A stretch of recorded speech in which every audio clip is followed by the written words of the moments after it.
ইন্নামা ইউরিদুল্লাহু লিইয়ুযহিবা আনকুমুর রিজসা আহলাল বাইতি ওয়া ইউতাহহিরাকুম তাতহীরা।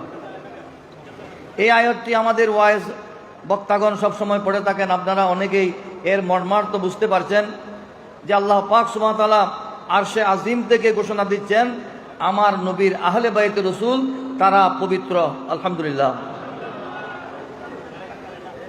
আহলে বাইতে রসুল বলতে আমাদের কেউ কেউ এত সংক্ষেপ করে ফেলেছে যে যেন এর বাইরে আর কোনো আহলে বাইতে রসুল নাই।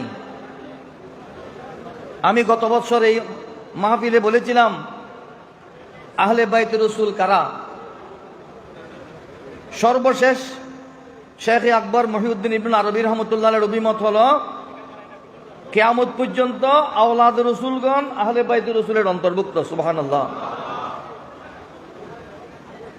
আপনি আহলে বাইতে রসুল কাকে বুঝাচ্ছেন? নবী পরিবারের সদস্য। আল্লাহ প্রথমে বলছেন হে নবীর স্ত্রীগণ, ইয়া নিসা আন-নবী লাস্তুন্না কাআহাদিম মিনান নিসা, তোমরা অন্য মহিলাদের মতো নন, তোমাদের মর্যাদা তোমাদের শান ভিন্নতর। সহিহ মুসলিম শরীফের রওয়ায়াতের মধ্যে যেই আয়াত নিয়ে আমাদের অঙ্গনে বাড়াবাড়ি হয়, যে হাদিস নিয়ে বাড়াবাড়ি হয়, সেই হাদিসের শেষ ভাগে আহলে বাইতে রসুল কারা? আমার নবী পরিবারের সদস্যবৃন্দ সকলেই আহলে বাইতে রসুল। আমার রসুলের বিবিগণ, আমার রসুলের চাচা হযরতে আব্বাস রাদিয়াল্লাহু আনহুর পরিবারবর্গ, মাওলা আলী শের খুদা রাদিয়াল্লাহু আনহুর পরিবারবর্গ, তার ভাই হযরতে জাফর তৈয়ার রাদিয়াল্লাহু আনহুর পরিবারবর্গ, তার ভাই হযরতে আকিল রাদিয়াল্লাহু আনহুর, যার কথা বারবার এখানে আলোচনা হয়, মুসলিম ইবনে আকিল রাদিয়াল্লাহু আনহু, হযরতে আকিল রাদিয়াল্লাহু আনহু মাওলা আলী রাদিয়াল্লাহু আনহুর আপন ভাই, আওলাদে আকিল, বনে হাশেম। এইভাবে আহলে বাইত রসুলের একটা পরিচিতি আছে। তাদেরকে অবশ্যই মুহাব্বত করতে হবে, এটা উম্মতের উপর ফরজ। আহলে বাইত রসুলকে মুহাব্বত করা উম্মতের উপর অপরিহার্য দায়িত্ব। কিন্তু এমন করবেন না বাবার মান রক্ষা করতে গিয়ে মায়ের গালে হাত তুলবেন না, মায়ের মান রক্ষা করতে গিয়ে বাবার গালে হাত তুলবেন না, বাবার চাচার মধ্যে বিবাদ হলে আপনি পক্ষ নেবেন না, যেহেতু দুজনই আপনার মুরব্বী, ঠিক কিনা?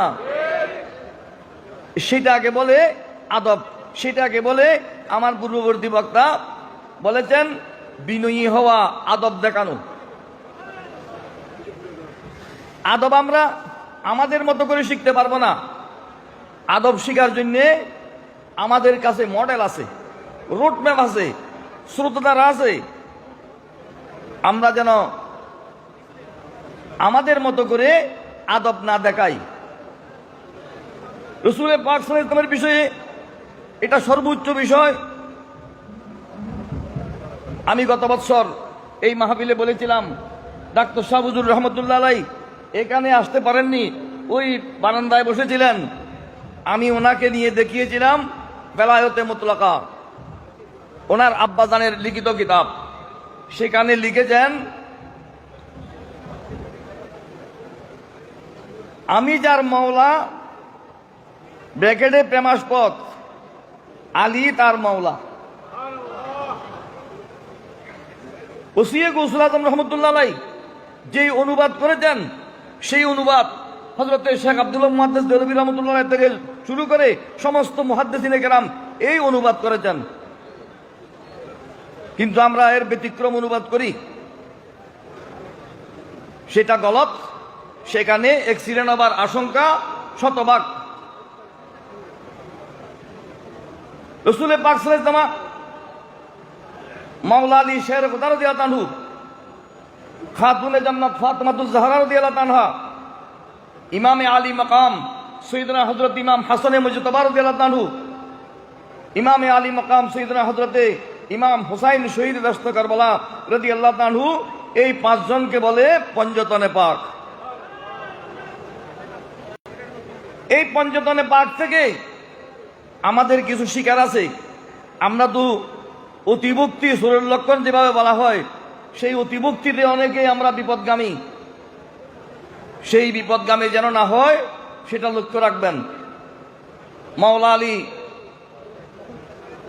হায়দারে কাররার ফাতেহে খাইবার শেরে খোদা আলী মুর্তদা রাদিয়াল্লাহু তাআলার বিষয়ে আলোচনা হয়। একেবারে আলোচনা হয় না। আমাদের কারবালার অনুষ্ঠানগুলোতে একজন ইমামের কথা, তিনি হলেন হযরতে ইমাম হাসানে মুজতবা রাদিয়াল্লাহু তাআলার আলোচনা হয় না। আপনারা কেউ স্বীকার করবেন? বলেন না হুজুর। যদি সৈয়দ হয়, মাইজবান্ডার দরবারের গৌসুল আজম মাইজবান্ডারি যেই দ্বারায় সৈয়দ ইমাম হাসানে মুজতবা রাদিয়াল্লাহু তাআলা, ইমাম হুসাইন রাদিয়াল্লাহু তাআলা উভয়েরই আওলাদ। শহীদ সাহেব বাগদাদ হুজুর সৈয়দনা গৌসুফার রাদিয়াল্লাহু তাআলা, গৌসুল আজম মাইজবান্ডারি রাহমাতুল্লাহ আলাইহি, বাবাজান কেবলা মাইজবান্ডারি রাহমাতুল্লাহ আলাইহি, এরা সকলেই ইমাম হাসান এবং ইমাম হুসাইন রাদিয়াল্লাহু তাআলার বংশধর। ইমাম হাসান রাদিয়াল্লাহু তাআলার আলোচনা হয় না। কেন হয় না? আমরা কারবালার আবেগে সেদিকে ঝুঁকে যাই, দাবিত হই। কারবালার আবেগ থাকা সেটাই ইমানেরই দাবি, ঠিক কথা। কিন্তু ইমাম হাসান রাদিয়াল্লাহু তাআলার কথা আলোচনা আমরা করি না। খাতুনে জান্নাত ফাতেমাতুজ জাহরা রাদিয়াল্লাহু তাআলার আলোচনাও তেমন বেশি করি না। 15ই রমাদান হিজরি তৃতীয় সালে 15ই রমাদান ইমাম হাসান রাদিয়াল্লাহু তাআলা জন্মগ্রহণ করেছেন। রোজা ফরজ হয়েছে হিজরি দ্বিতীয় সালে। তাহলে তৃতীয় সালে কি রোজা চলছে? রমজানের রোজা চলছে। যেদিন ইমাম হাসান রাদিয়াল্লাহু তাআলা দুনিয়াতে তশরিফ এনেছেন, সেদিনও খাতুনে জান্নাত ফাতেমাতুজ জাহরা রাদিয়াল্লাহু তাআলা রোজা রেখেছেন, নামাজ পড়েছেন। সুবহানাল্লাহ। কি বুঝলেন? খাতুনে জান্নাত ফাতেমাতুজ জাহরা রাদিয়াল্লাহু তাআলা দুনিয়ার অন্য মহিলাদের মতো নন। আমাদের মা জাতিরা সন্তান প্রসবের পর কিছুদিন কি নামাজ পড়তে পারে না, রোজা রাখতে পারে না, ঠিক কি না? আপনাদের বাড়িতে কোনো পারে? একমাত্র ব্যক্তি, একমাত্র মহিলা আমার রসুলের কলিজার টুকরা খাতুনে জান্নাত ফাতেমাতুজ জাহরা রাদিয়াল্লাহু তাআলা যেদিন ইমাম হাসানে মুজতবা রাদিয়াল্লাহু আনহুকে প্রসব করেছেন, সেদিনও রোজা রেখেছেন, সেদিনও নামাজ পড়েছেন। সুবহানাল্লাহ। উম্মুল মুমিনিন হযরতে উম্মে সালমা রাদিয়াল্লাহু তাআলা আমার রসুলকে গিয়ে আরজ করলেন, ইয়া রাসূলুল্লাহ, আজকে না হাসান দুনিয়াতে তশরিফ এনেছেন? বলেন হ্যাঁ, আজকেই তো হাসান দুনিয়াতে আসলেন। তো ফাতেমা তো রোজা ভাঙে নাই, ফাতেমা তো নামাজ পড়তেছে। সুবহানাল্লাহ। সুবহানাল্লাহ বলবেন না? কালকে বলবেন বাড়িতে গিয়া। আজকে সন্তান হয়েছে, আজকে উনি রোজা, আজকে ওনার নামাজ জারি আছে। সুবহানাল্লাহ। আল্লাহর প্রিয় রাসূল সাল্লাল্লাহু আলাইহি ওয়াসাল্লাম বললেন, না তো, অন্য মহিলাদের যেসব হয় সেগুলো ফাতেমার নাই। সুবহানাল্লাহ। ফাতেমা পবিত্র, ফাতেমা পবিত্র। ইমাম হাসানে মুজতবা রাদিয়াল্লাহু তাআলা দুনিয়াতে জন্মগ্রহণ করার পর 6 মাস একদিনে ইমাম হুসাইন রাদিয়াল্লাহু তাআলা দুনিয়াতে তশরিফ এনেছেন। সুবহানাল্লাহ। 6 মাসের মধ্যে বাচ্চা হয়? 6 মাসের বাচ্চা হয় না, 6 মাসের বাচ্চা বাঁচে না। এগুলোকে কিতাবের ভাষায় সেক্তা বলে, আর আমাদের গ্রাম্য ভাষায় আদিন্না বলে। আদিন্না মানে এখনো দিন মাস পুরাইনি, আগাম হয়ে গেছে, এইসব সন্তান বাঁচে না। কিন্তু ইমাম হুসাইন রাদিয়াল্লাহু তাআলা দুনিয়াতে জীবিত ছিলেন, ঠিক কিনা? কয়দিন পরে হয়েছে? বড় ভাইয়ের 6 মাস 1 দিন পর। আল্লাহর প্রিয় রাসূল সাল্লাল্লাহু আলাইহি ওয়াসাল্লামের পরিবারের আহলে বাইত রাসূলের যে শান, এটা আমাদের এই মাথা দিয়ে, এই বিবেক দিয়ে বোঝা সম্ভব নয়।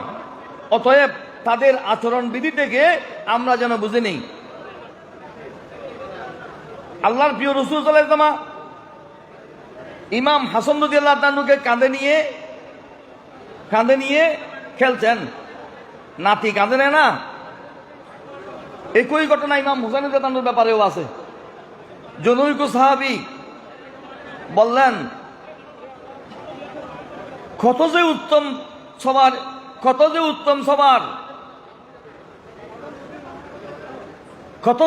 সবারই, অর্থাৎ যেই সওয়ারির উপর আরোহণ করেছে এটা কত যে উত্তম। আমার রাসূল বললেন, তোমরা শুধু সওয়ারি উত্তম দেখেছ, কত যে উত্তম সওয়ার সেটা প্রশ্ন করবে না? রাসূল বহন করতেছেন হাসানকে, সাহাবী বলতেছেন কত যে উত্তম সওয়ার, কত যে উত্তম সওয়ারি।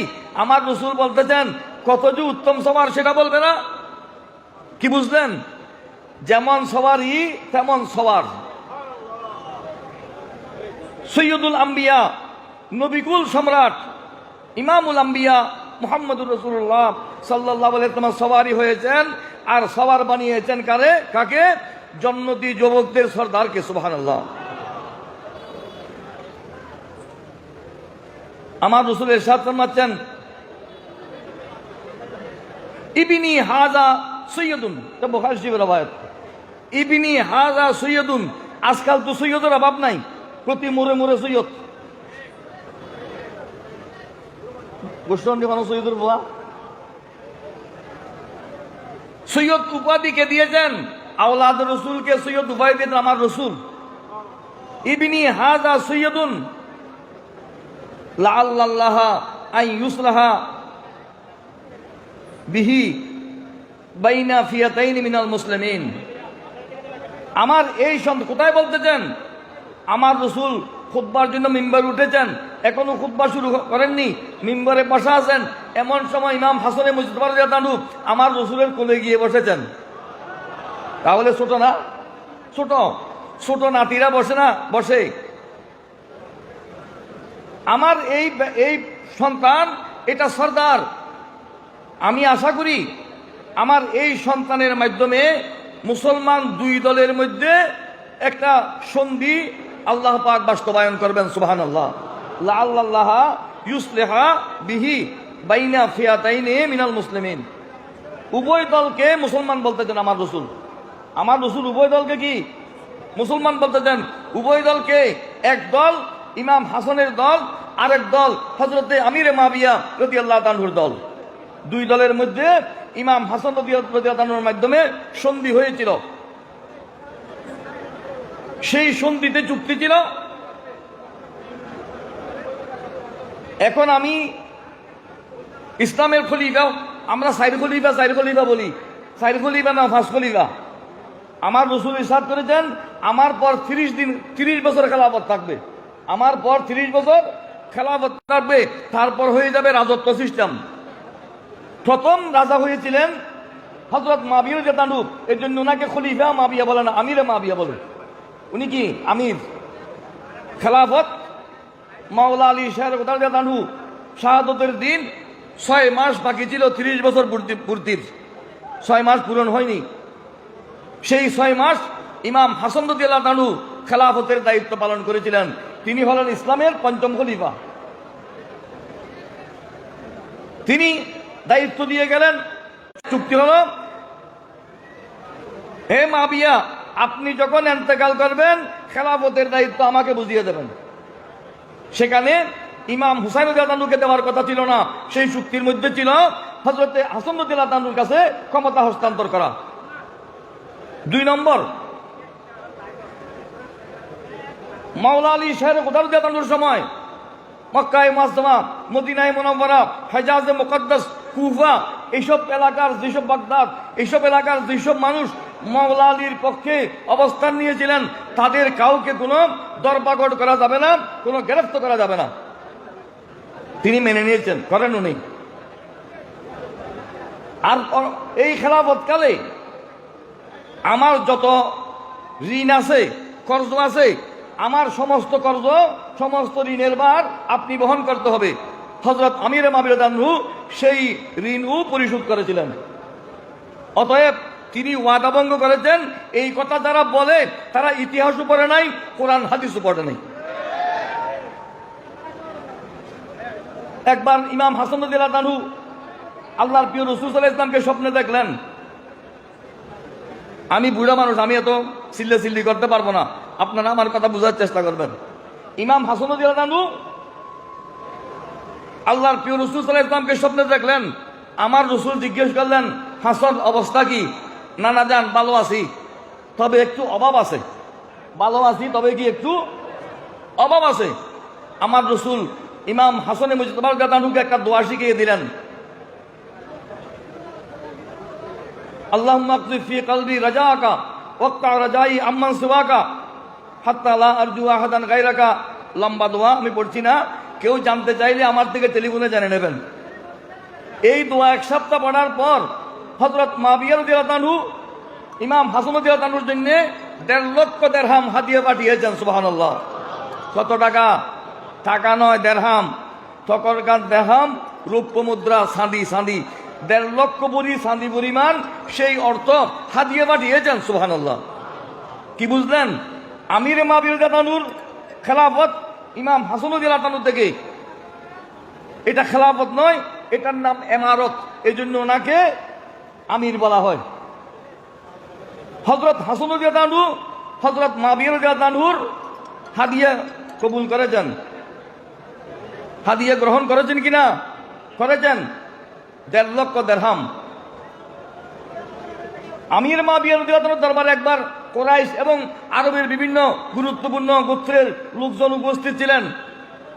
হযরত মুআবিয়া রাদিয়াল্লাহু আনহু জিজ্ঞেস করলেন, এই মজলিসের মধ্যে নানা নানি, বাবা মা, চাচা ফুফু, খালা মামু ইত্যাদির দিক দিয়ে সবচেয়ে উত্তম ব্যক্তিকে? হযরতে মালিক ইবনে আজলান রাদিয়াল্লাহু আনহু দাঁড়িয়ে বললেন, হুজুর, এই মজলিসের মধ্যে এই হাসানে মুজতবা উনি সবচেয়ে উত্তম ব্যক্তি। সুবহানাল্লাহ। আমির মুআবিয়া রাদিয়াল্লাহু আনহু সেটা মেনে নিয়েছিলেন। তারপর বললেন, কেমনে উত্তম বলেন তো দেখি? বলে, ওনার বাবা শেরে খুদা আলী মুর্তজা রাদিয়াল্লাহু আনহু, ওনার মা খাতুনে জান্নাত ফাতেমাতুজ জাহরা রাদিয়াল্লাহু তাআলা, ওনার নানা ইমামুল আম্বিয়া সৈয়দুল মুরসালিন মুহাম্মদুর রাসূলুল্লাহ সাল্লাল্লাহু আলাইহি ওয়াসাল্লাম, ওনার নানি খদিজাতুল কুবরা রাদিয়াল্লাহু তাআলা আনহা, ওনার খালা হযরত রুকিয়া বিনতে রাসূলিল্লাহ, হযরত যায়েনাব বিনতে রাসূলিল্লাহ, উম্মে কুলসুম বিনতে রাসূলিল্লাহ। সুবহানাল্লাহ। আমার রাসূলের বেটিগণ, কন্যাগণ হাসানের কি খালা। হাসানের খালুকে? হাসানের খালু হযরতে ওসমান ইবনে আফফান রাদিয়াল্লাহু তাআলা আনহু। সুবহানাল্লাহ। হযরতে রুকিয়া এবং হযরতে যায়েনাব দুইজনকে, হযরতে রুকিয়া এবং উম্মে কুলসুম দুইজনকে উনি শাদী করেছেন। এবং ওনার মামু হলেন আমার রাসূলের পুত্রগণ, হযরতে ইমাম কাসেম, ইমাম আব্দুল্লাহ, ইব্রাহিম রাদিয়াল্লাহু তাআলা। এগুলো হলো ইমাম হাসানের নানা। এইভাবে আহলে বাইতুর রাসূলের শ্রেষ্ঠত্ব তিনি মেনেছিলেন। আমাদের দেশে আজকাল কিছু লোক বের হয়েছে, আমি মুআবিয়াকে মানি না, তুমি মানলে না মানলে কি আসে যায়?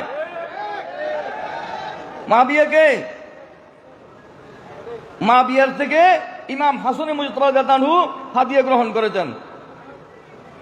হযরতে মুআবিয়া যদি মাইজবান্ডারীদের দৃষ্টিকোণ দেখি, মাইজবান্ডারীদের মধ্যে প্রথম সারির মাইজবান্ডারী খলিফাদের মধ্যে আল্লামা মুফতি সৈয়দ আমিনুল হক ফরদাবাদী রহমতুল্লাহ আলাইহি, বাহরুল উলুম আল্লামা সৈয়দ আব্দুল গনি কাঞ্চনপুরী রহমতুল্লাহ আলাইহি থেকে দক্ষ যোগ্য মাইজবান্ডারী নাই বলে আমি দাবি করতে পারি। আপনারা একমত আছেন? কি বলেন?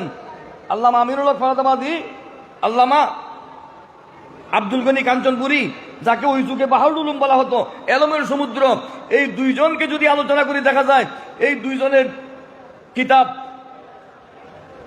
আয়নায়ে বাড়ি মাইজবান্ডারীদের জন্য বুখারী শরীফের মতো গুরুত্বপূর্ণ, ঠিক কিনা? আমি সেদিন আল্লামা ফরদাবাদীর রহমতুল্লাহ অনুষ্ঠানে ওই বলেছি, এই আয়নায়ে বাড়ির মধ্যে এবং আল্লামা ফরদাবাদী যে সেমার পক্ষে কিতাব লিখেছেন, উভয় কিতাবের মধ্যে সেমার পক্ষে দলিল দিয়েছেন এগুলো একাধিক হাদিস বর্ণিত আছে হযরতে আমিরে মাবিয়া রাদিয়াল্লাহু তাআলা থেকে। সুবহানাল্লাহ। আমিরে মাবিয়াকে বাদ দিয়ে আপনি সেমা করতে পারবেন না। যদি আপনি সেমা করেন, আমিরে মাবিয়াকে বাদ দেন, তাহলে আপনি বুয়া মাইজবান্ডারি, ঠিক কিনা? ফরাদাবাদী কাবিল মাইজবান্ডারি আছে না, মাতন না তো ফরাদাবাদের বিনা তখন না ফরাদাবাদী যে কাঞ্চনপুরী থেকে। আর যেখানে সেমার পক্ষে দলিল দেবে আমিরে মাবিয়ার হাদিস আনা ছাড়া কোনো উপায় নাই। যদি আল্লামা সৈয়দ আব্দুল গনি কাঞ্চনপুরী রহমতুল্লাহ আলাই, আল্লামা আমিনুল হক ফরাদাবাদী রহমতুল্লাহ আলাই আমিরে মাবিয়ার হাদিস ওনার সাহাবিয়ত মেনে নিয়েছেন, আপনি কে? বুয়া মাইজবান্ডারি। আপনাদের কারণে যেন মাইজবান্ডারি অঙ্গন কলুষিত না হয়, বিতর্কিত না হয়, এই বিষয়ে সর্বোচ্চ সতর্ক থাকার পরামর্শ দিচ্ছি। আপনারা একমত আছেন?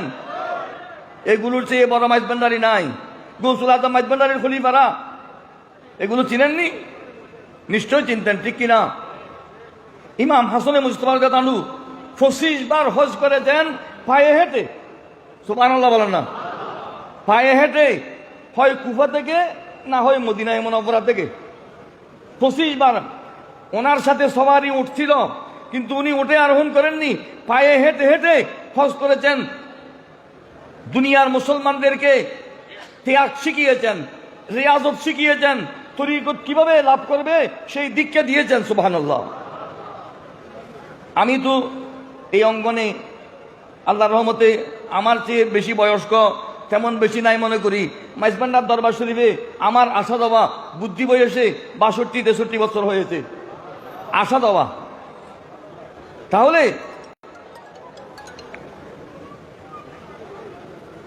এই দরবারের যারা অনুসারী অনুগামী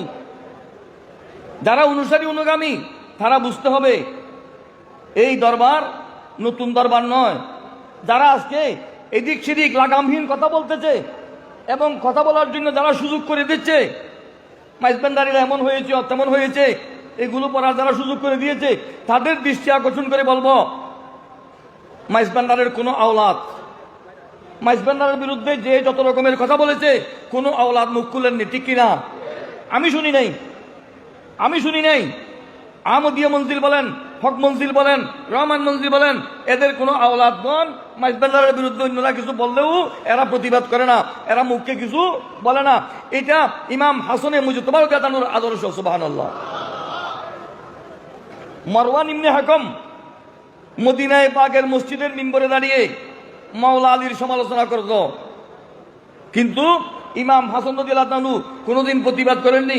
উনি বলেছেন যে যা বলবে সে তার জবাব দেবে, আমি জবাব দেবো কেন? সুবহানাল্লাহ।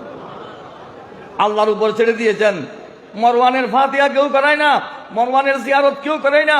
ইমাম হাসানের জিয়ারত, ইমাম হুসাইনের জিয়ারত, আহলে বাইতুর রাসূলের জিয়ারত ওখানে গিয়ে করতে না পারলে বাড়ি থেকে হলেও ওখানে সওয়াব পৌঁছায়, ঠিক কিনা? তাহলে হুসাইন জিন্দা, হাসান জিন্দা, ফাতেমাতুজ জাহরা জিন্দা, মাওলা আলী রাদিয়াল্লাহু তাআলা আনহুম ওয়া আন্না মাহুম প্রত্যেকে জিন্দা। যারা সমালোচনা করেছে তারা ধ্বংস হয়ে গেছে, ঠিক কিনা? মাইজবান্ডারের বিরুদ্ধে যারা বলতেছে, এদের বলার কারণে মাইজবান্ডারে একটা গরু মহিষ না, একটা মুরগির বাচ্চাও কমতেছে না, ঠিক কিনা? আপনারা লাগামহীন কথা বলার কোনো প্রয়োজন নেই। মাইজবান্ডারের আওলাদগণ এই যে নীরব থাকেন, এটা ইমাম হাসানে মুজতবা রাদিয়াল্লাহু তাআলার আদর্শ। উনি বলতেন আমি জবাব দেওয়ার দরকার কি, তার জবাব সে আল্লাহর কাছে পেয়ে যাবে। সুবহানাল্লাহ। অতএব আপনারা ধৈর্য সহকারে মাইজবান্ডারি দর্শনকে লালন করবেন। আপনারা সব কথার জবাব আপনারা দেবেন না, সব কথার আপনারা জবাব দেবেন না, সব কথা যেহেতু আপনারা জবাব দিতে পারবেন না, আমরা জবাব দিতেছি। এটা আওলাদদের পক্ষে নয়, এটা গৌসুল আজম মাইজবান্ডারির পক্ষে, বাবাজান কাবলার মাইজবান্ডারির পক্ষ থেকে জবাব দিতেছি। সুবহানাল্লাহ। কোনো মঞ্জিলকে, কোনো আওলাদকে বড় করার জন্য নয়, আমরা বড় করতে হবে না। তারা যেহেতু আওলাদ রসুল। 100 পরে পায়ে হাঁটতে হাঁটতে ইমাম হাসান রাদিয়াল্লাহু তাআলার পা ফুলে গিয়েছিল। আমরা তো একটু বাদ তবরুক দিতে দেরি হইলে অধৈর্য হয়ে যায়। ইমাম হাসান রাদিয়াল্লাহু তাআলা হাঁটতে হাঁটতে পা ফুলে গিয়েছিল। ওনার খাদেম ওনাকে বললেন, হুজুর একটু ওষুধ দিই।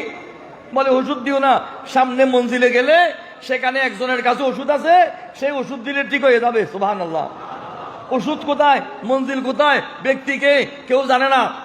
ইমাম হাসান রাদিয়াল্লাহু তাআলা একটা মঞ্জিলে গিয়ে পৌঁছলেন, ওই লোকটা সেখানে এসে বললেন, বলেন ওই বলছিলাম না একজনের কাছে ওষুধ আছে, ওই লোকটা ওইটা। সুবহানাল্লাহ। কার কাছে ওষুধ আছে? ইমাম হাসানের বেলায়েতের রাডারের মধ্যে সেটা স্পষ্ট আছে। সুবহানাল্লাহ। ওনার থেকে ওষুধ আনতে গেলেন, তেল। উনি বললেন তেল কার জন্য? বলে ইমাম হাসানের জন্য। ইমাম হাসানের জন্য যদি হয় আমি টাকা নেব না, মূল্য নেব না, আমাকে ওনার কাছে নিয়ে যান, আমি ওনার গোলাম, আমি ওনার খেদমতে যাব। সুবহানাল্লাহ। ওনার কাছে গেলেন, বললেন হুজুর আমি তো আপনার গোলাম, আমি আপনার থেকে তেলের মূল্য নিতে পারবো না, তবে আমার স্ত্রী প্রসব সম্ভাবা, অর্থাৎ আমার স্ত্রীর সন্তান হবে, আপনি হুজুর একটু দোয়া করেন আমার স্ত্রী যেন একটা সুস্থ সবল সন্তান প্রসব করেন। ইমাম হাসান রাদিয়াল্লাহু তাআলা বললেন, যাও, তুমি যেরকম চাচ্ছ সেরকম সন্তান হবে। সুবহানাল্লাহ। আহলে বাইতুর রাসূলের জবান যা বলেছেন বাস্তবেই সেই রকম সন্তান হয়েছে। সুবহানাল্লাহ। এভাবে আহলে বাইতুর রাসূলের জবান থেকে যেটা বের হয় সেটা হয়ে যায়। মাইজবান্ডারের আওলাদগণ কাউকে ফু দেয় না, তাবিজ দেয় না, চোখে দেখলেই হয়ে যায়। সুবহানাল্লাহ। এটা হযরতে শাহ মুনাইম পাক বাস সিদ্দিকে জামানের ফয়জ বরকত উনি বলছেন, তাওয়াজ্জু বিল আইন, চোখে দেখলেই হয়ে যাবে। সুবহানাল্লাহ। মাইজবান্ডারের আওলাদগণ ওরা তাবিজ দেন না, তাবিজ দে, তাবিজ দিলে এত তাবিজ দেখতে পারবে ওরা? সময় হবে যেই লোকের লাইন ধরে এত তাবিজ দেখা যাবে না? এরা দেখলেই হয়ে যায়, সেই ফয়েজ আছে, তাওয়াজ্জু বিল আইনের ফয়েজ আছে, ওরা দেখলেই হয়ে যায়। সুবহানাল্লাহ। অতএব এটা ইমাম হাসানে মুজতবা রাদিয়াল্লাহু তাআলার ফয়েজ, আহলে বাইতুর রাসূলের ফয়েজ মেজবান্ডার দরবার শরীফে তাদের খলিফাগণের দরবারে কিয়ামত পর্যন্ত বিচল থাকবে। সুবহানাল্লাহ। অতএব আহলে বাইতুর রাসূল বলে কয়েকজনকে সীমাবদ্ধ করবেন না। আহলে বাইতুর রাসূলের একটা বিরাট অঙ্গন আছে, হুজুরের বিবিগণ অনেকে খুব দেখায় অমুকে মাওলা আলীর সাথে বিরোধ করেছে, সেই বিচার করার দায়িত্ব তোমাকে দেওয়া হয়েছে। জঙ্গে জমল মা আয়েশা সিদ্দিকা রাদিয়াল্লাহু তাআলার রাতে মাওলা আলীর সাথে যুদ্ধ হয়েছিল। সেই যুদ্ধে হযরতে তালহা, হযরতে জুবাইর রাদিয়াল্লাহু তাআলা এই দুইজন শহীদ হয়েছিলেন। অথচ আমার রাসূল যে 10 জনকে জান্নাতের শুভ সংবাদ দিয়েছিলেন তাদের মধ্যে এরা দুইজন। সুবহানাল্লাহ। একদিকে আমার রাসূলের জামাতা, অপরদিকে আমার রাসূলের স্ত্রী, একদিকে উম্মুল মুমিনিন আর একদিকে মাওলা আলী। দুই পক্ষের মধ্যে যুদ্ধ হয়েছে, সেই বিচার আপনারা করবেন না। সেই বিচার যারা করে তারা গোমরা, তারা পথভ্রষ্ট, তারা মুসলমান নয়, তারা মাইজবান্ডারি নন। ঠিক কিনা? এগুলো বড়দের বিষয়, বড়দের বিষয়ে আপনি নাক গলাতে পারবেন না। মাওলা আলী শের কোথাও তানুর সাথে মা আয়েশা সিদ্দিকা রাদিয়াল্লাহু তাআলার সাথে যুদ্ধ হয়েছিল। সেই যুদ্ধের নাম কি? জঙ্গে জমল। সেই যুদ্ধের মধ্যে আশরায়ে মুবাশশারার দুইজন, তারা মা আয়েশা সিদ্দিকা রাদিয়াল্লাহু তাআলার পক্ষে ছিলেন, তারা শাহাদাত বরণ করেছিলেন। অথচ আমার রাসূল পূর্বেই তাদেরকে জান্নাতি বলে দিয়েছিলেন। অতএব যে যেটা জানেন না সেটা কথা বলবেন না, মুখ সামলায়ে চলবেন, তাহলে আপনি মাইজবান্ডারি হবেন। না হলে আপনি হবেন বুয়া মাইজবান্ডারি। কোন মাইজবান্ডারি? বুয়া মাইজবান্ডারি। আল্লাহ যেন আমাদেরকে বুয়া মাইজবান্ডারি না বানিয়ে সঠিক আশেকে রসুল, আশেকে ওলি, আশেকে আহলে বাইতুর রসুল, আশেকে গৌসুল আজম মাইজবান্ডারি, বাবাজান কল্লা মাইজবান্ডারি, এই সিলসিলার মাশায়েখ কেরামের প্রেম ভক্তি দিয়ে আল্লাহ পাক আমাদের ঘুমন্ত কলবকে চেতন করে দিন, অন্ধকার কলবকে আলোকিত করে দিন, মুর্দা কলবকে চিন্তা করে দিন। এই ফরিয়াদ জানিয়ে শেষ করছি। আসসালামু আলাইকুম ওয়া রাহমাতুল্লাহ।